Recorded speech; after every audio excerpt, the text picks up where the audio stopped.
Une femme dans une assemblée d'hommes.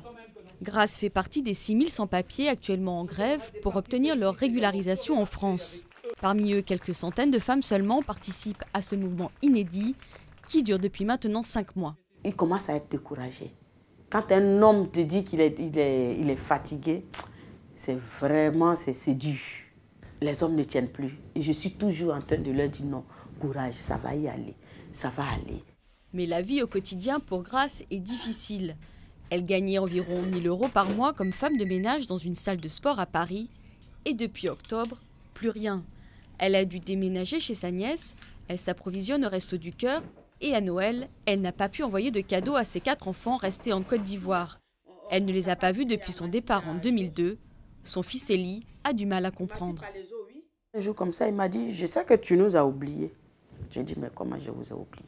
Je ne vous ai pas oublié. Je me bats.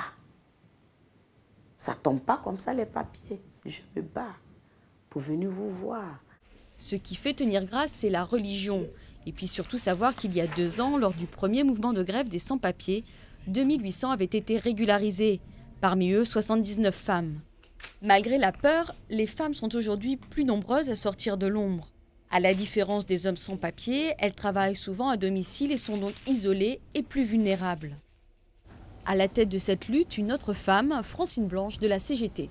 On a beaucoup de femmes qui subissent des violences, que ce soit en famille ou que ce soit au travail. Et donc ça, on va dire une espèce de double peine par rapport à ces femmes. Elles ont encore moins de droits que leurs collègues masculins parce qu'elles ont encore moins le moyen de se défendre vis-à-vis de leur patron. Alors c'est vrai aussi pour les femmes avec papier d'ailleurs, souvent. Mais au moins les femmes avec papier, elles disent non, maintenant ça suffit.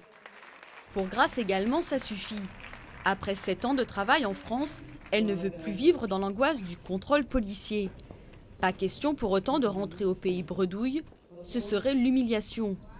Elle continue donc le combat dans l'espoir de décrocher ses papiers et avec de regagner son indépendance et sa liberté.